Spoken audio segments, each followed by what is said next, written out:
अस्सलाम वालेकुम and welcome back to my YouTube channel. I hope आप सब लोग बिल्कुल ठीक होंगे और आपने मेरा यूट्यूब चैनल भी सब्सक्राइब कर लिया होगा, और अगर जिसने अभी तक नहीं किया तो सबसे पहले सब्सक्राइब करें। ये जो मेरे पीछे आप बिल्डिंग देख रहे हैं, दिस इज़ कॉल्ड ब्योरविका डाइकमन। ये है ओस्लो की सेंट्रल लाइब्रेरी। मैं बिल्कुल इस वक्त ओस्लो के सेंटर में मौजूद हूँ। इसका नाम ब्योरविका डाइकमन इसलिए रखा गया क्योंकि ये जिस एरिया में लोकेटेड है उस एरिया का नाम है Bjorvika, and this is one of the most expensive areas in Oslo.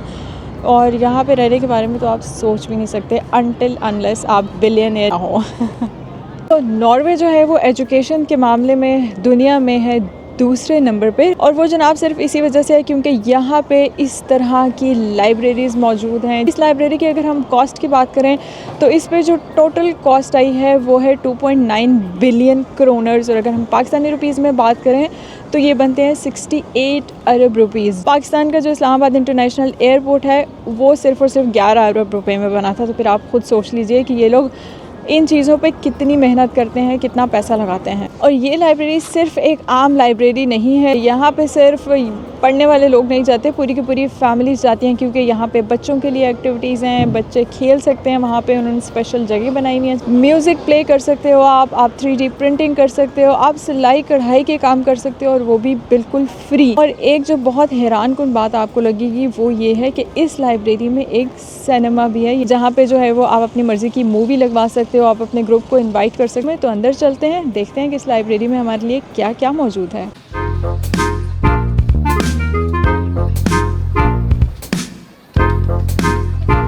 ये है लाइब्रेरी की फ़र्स्ट लुक, जो कि बहुत ही ज़्यादा खूबसूरत है due to its beautiful abstract art work जो कि इन्होंने नियॉन लाइट्स की मदद से किया हुआ है।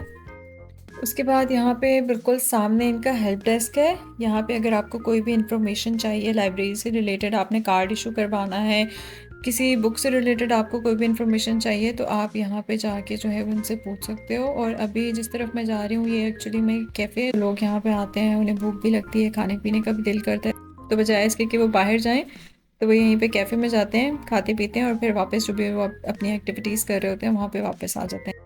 और ग्राउंड फ्लोर पे ही एक सेक्शन है जहाँ पे आप बुक्स पिकअप कर सकते हो, रिटर्न कर सकते हो, या फिर नई बुक्स जो है वो इशू करवा सकते हो। पिकअप करने का ये सीन है कि यहाँ पे आपको जैसे नज़र आ रहा है 1 से लेके 100 और 100 से ज़्यादा भी काफ़ी सेक्शंस बने हुए हैं। फॉर एग्ज़ाम्पल अगर कोई बुक है करंटली जो कि अवेलेबल नहीं है तो आप अपने पोर्टल के थ्रू उसको रिज़र्व करवा लेते हो। तो जैसे ही वो बुक अवेलेबल होती है लाइब्रेरी के पास, ड्रॉअर में रख देते हैं, उसका नंबर आपको वो मैसेज कर देते हैं, नोटिफिकेशन आपको आ जाती है।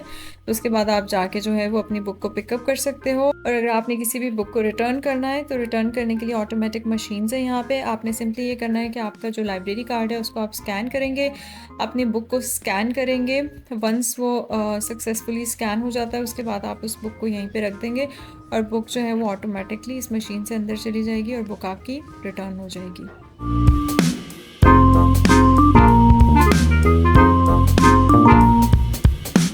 तो अभी इस टाइम हम मौजूद हैं लाइब्रेरी का जो बेसमेंट में जो फ्लोर है उसमें, और जैसे कि आप देख सकते हैं कि यहाँ पे ये जितने भी रैक्स हैं इसमें सिर्फ और सिर्फ बच्चों के लिए जो बुक्स हैं, चिल्ड्रन लिटरेचर, उससे रिलेटेड बुक्स हैं। तो यहाँ पे इन्होंने लोगों की हेल्प के लिए जगह जगह कंप्यूटर्स प्रोवाइड किए हैं जिस पे आप अपना पोर्टल जो है लॉगिन कर सकते हो अपने लाइब्रेरी कार्ड के थ्रू। यहाँ पे आपके पास डिफरेंट ऑप्शंस हैं माई पेज का, और यहाँ से आप लैंग्वेज सेलेक्ट करोगे सबसे पहले, उसके बाद मैं जाऊँगी माई पेज में। यहाँ से मैं यहाँ तो अपना स्कैन कर सकती हूँ कार्ड को, यहाँ पर मैं अपना library card number pin code डालूँगी, तो मैं इसको स्कैन करूँगी, उसके बाद अपनी पिन एंटर करूँगी, एंड देन ये आपका पोर्टल लॉगिन हो जाएगा जिसमें आपको सारी डिटेल्स शो कर देगा कि आपने कोई बुक इशू की हुई है, कोई रिज़र्व की हुई है, यहाँ पे कोई फ़ाइन है। और इस लाइब्रेरी की सबसे कूलेस्ट थिंग जो मुझे लगती है वो है इसका सिनेमा, जो कि मेरे राइट साइड पे आप देख सकते हैं। और आई थिंक ये किसी भी लाइब्रेरी के हवाले से बहुत ही स्पेशल बात होगी कि उसमें एक सिनेमा भी मौजूद है। आप लोग इसको बुक कर सकते हैं और अपनी मर्ज़ी की कोई भी मूवी देख सकते हैं। और ये जो सेक्शन आप देख रहे हैं सारा का सारा फ़िक्शन बुक से रिलेटेड है, तो जो भी फ़िक्शन लवर्स हैं उनके लिए बहुत ही ज़्यादा अट्रैक्शन की जगह हो सकती है। तो चलिए अब चलते हैं लाइब्रेरी के सेकंड फ्लोर पे और उसको जाके एक्सप्लोर करते हैं। एक्चुअली में जिसको मैं ग्राउंड फ्लोर कह रही थी, ये नॉर्वेजियंस इसको फर्स्ट फ्लोर कहते हैं, हम लोग इसको ग्राउंड फ्लोर कहते हैं। तो बेसिकली ये फर्स्ट फ्लोर है और अभी हम सेकंड फ्लोर की तरफ चल रहे हैं।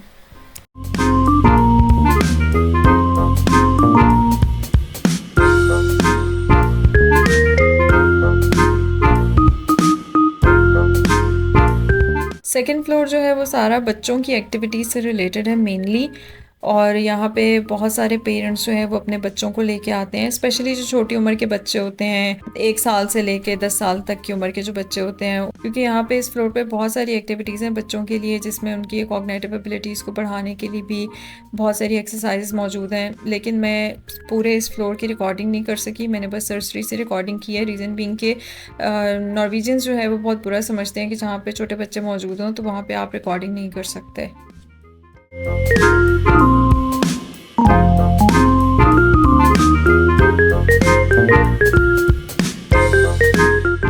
थर्ड फ्लोर पे मेनली जो है ये एक्टिविटी एरिया है। यहाँ पे आपको स्टडी रूम्स मिल जाते हैं। यहाँ पे इन्होंने इंडिविजुअल स्टडी कैरल्स बनाए हुए हैं, जो कि अगर आपने डीप स्टडी करनी है या फोकस्ड होकर अगर आपने कुछ करना है, कोई ग्रुप एक्टिविटी करनी है, टीम एक्टिविटी करनी है, तो उसके लिए आपको कॉन्फ्रेंस रूम्स भी मिल जाते हैं। यहाँ पे आप वो बुक कर सकते हो, जितने भी टाइम के लिए आपने बुकिंग करवानी है तो वो आपको रिज़र्व कर देते हैं।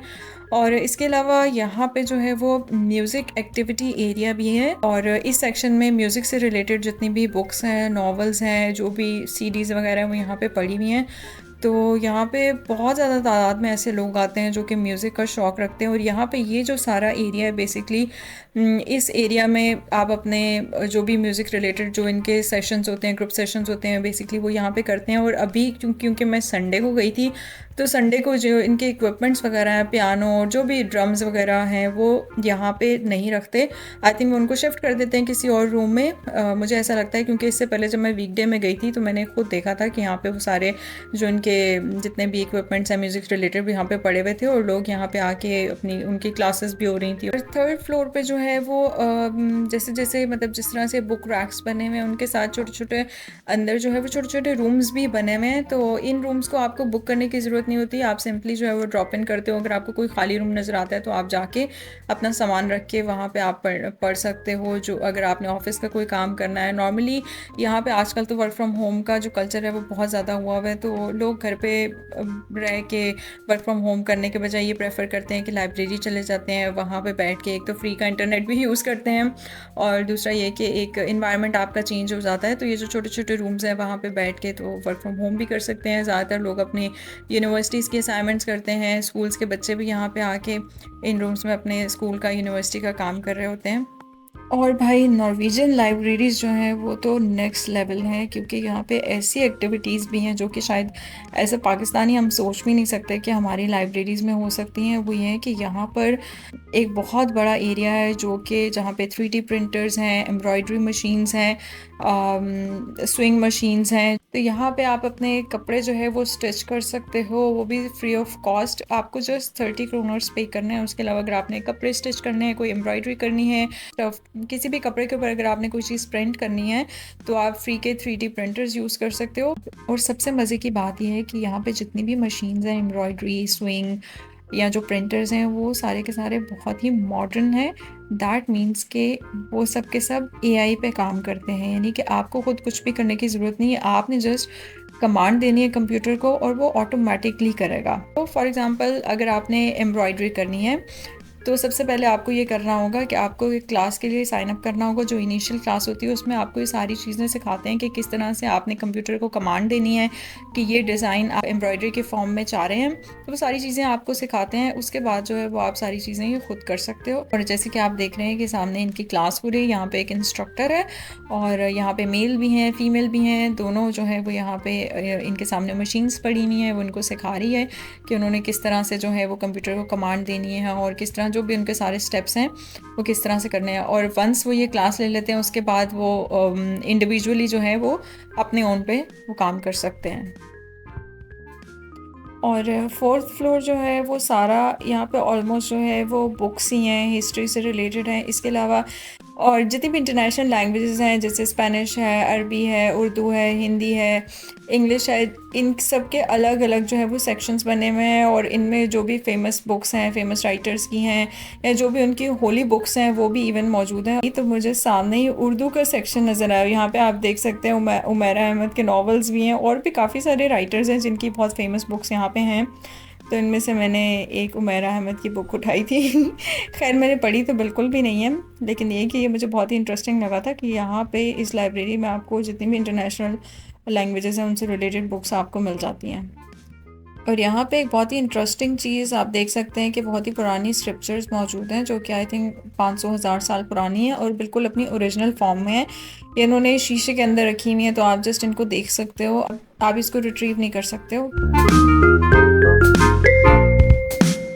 और फिफ्थ फ्लोर जो कि इस लाइब्रेरी का लास्ट फ्लोर है, मेनली यहाँ पे मीटिंग रूम्स हैं जो कि पब्लिक यूज़ के लिए हैं। इसके अलावा यहाँ पे कम्युनिटी एरिया है, लोग यहाँ पे आते हैं, अपने वीकेंड्स एंजॉय करते हैं, अपने ऑफिस का काम करने के लिए आते हैं। यूनिवर्सिटी के लोग यहाँ पे बहुत ज़्यादा आते हैं और वीक डेज़ में तो सुबह सुबह 9-10 बजे जब ये लाइब्रेरी ओपन होती है तो एकदम से जो है वो लाइब्रेरी भर जाती है। अगर आप 12-1 बजे जाएंगे तो आपको कोई भी खाली जगह नहीं मिलेगी। जैसे कि आप देख सकते हैं कि ये पूरा जो डेस्क है ये सारा एक आई थिंक ये क्लास के लोग होंगे या ऑफिस के लोग होंगे, ऑफिस का काम कर रहे हैं, कुछ भी कर रहे हैं। तो मुझे यहाँ पे ये बात बहुत अच्छी लगती है कि जो चीज़ जिस मकसद के लिए बनाई गई है वहाँ पे वही चीज़ होती है। मतलब हमारे वहाँ पे लोग गपशप लगा रहे होते हैं, लाइब्रेरी में बैठ के कुछ खेल रहे होते हैं, तो ये लोग यहाँ पे पढ़ ही रहे होते हैं या अपना ऑफिस का काम ही कर रहे होते हैं।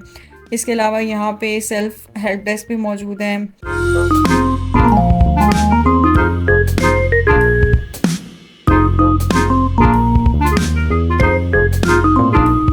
और यहाँ पे एग्ज़िबिशन एरिया भी है जहाँ पे एग्ज़िबिशंस भी होती हैं, तो जो एग्ज़िबिशंस में शौक़ रखते हैं वो लोग वहाँ पे जाते भी हैं और डिफरेंट आर्ट वर्क वहाँ पे डिस्प्ले होता है। ये जो आप एक रूम सा देख रहे हैं जहाँ पे बहुत सारे ड्रॉर्स हैं, इसमें बेसिकली पुरानी पिक्चर्स हैं नॉर्वे के लैंडस्केप की, कि जब 1800s में 1900s में नॉर्वे का स्पेसिफिक एरिया कैसा दिखता था, और फिर साइड पे इन्होंने जो मॉडर्न आज का जो नॉर्वे है उसका लैंडस्केप कैसा है, तो इन्होंने बेसिकली कंपेयर किया हुआ है। तो जो भी हिस्ट्री के शौकीन लोग हैं वो यहाँ पे आते हैं और पुरानी पिक्चर्स भी देखते हैं, उसको न्यू से कंपेयर करते हैं। तो आई थिंक ये एक बहुत ही इंटरेस्टिंग चीज़ है।